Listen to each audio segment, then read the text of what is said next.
So there's a big lawsuit going on right now in the Premier League, and for once, it doesn't involve Manchester City.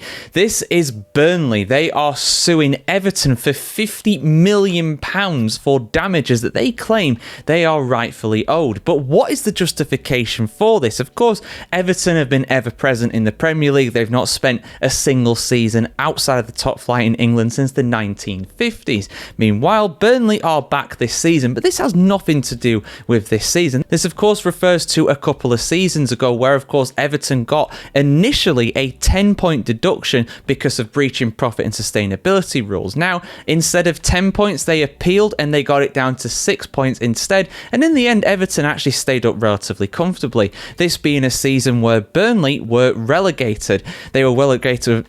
And they were relegated with an absolute whimper as well. The bottom three sides during this time be historically terrible.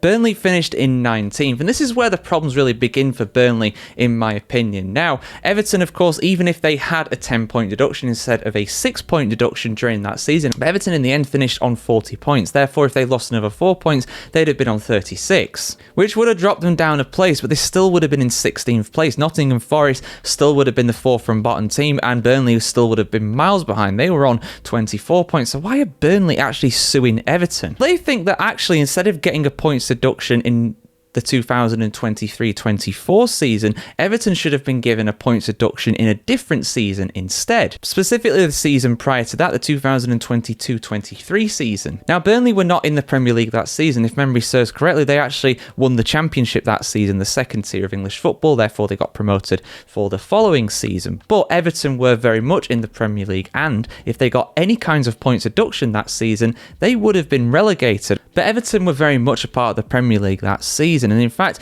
they finished fourth bottom. They finished just 2 points ahead of Leicester, who got relegated that season. Therefore, if Everton got a 2-point or bigger deduction, they would have been relegated during that season. And you might be wondering, well, why is that relevant? Why does it need to apply potentially to that season instead of the one after? Well, to understand why, you need to understand how PSR works. Now, I've spoke about this at length on the channel many times before, guys, but essentially it means that Premier League clubs cannot lose more than £105 million over a 3-year accounting period. The period where Everton breached PSR was between the 2020-21 season and the 2022-23 season, of course, with the season in between that included as well. Therefore, the point deduction in Burnley's eyes should have applied to that season before rather than the 23-24 season.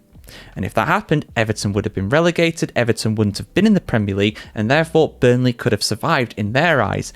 Now, there's a big elephant in the room when it comes to this, and you've probably already spotted it. Burnley finished in 19th.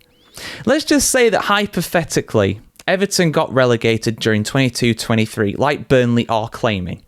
That would have meant that Leicester survived.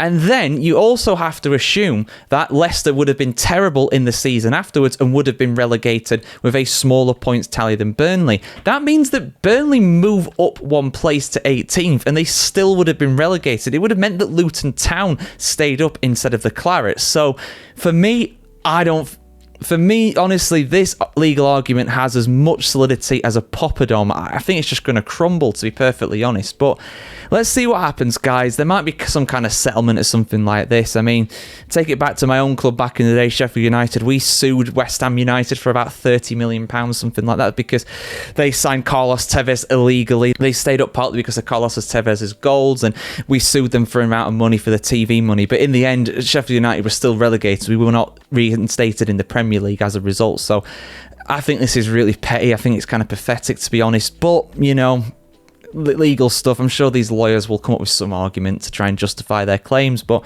I don't think this is going to go anywhere personally. But any updates, guys, we'll bring you them as always. Like, share, comment, subscribe as always if you want to see more like this, and have a fantastic day wherever you're on the world today. See you very soon.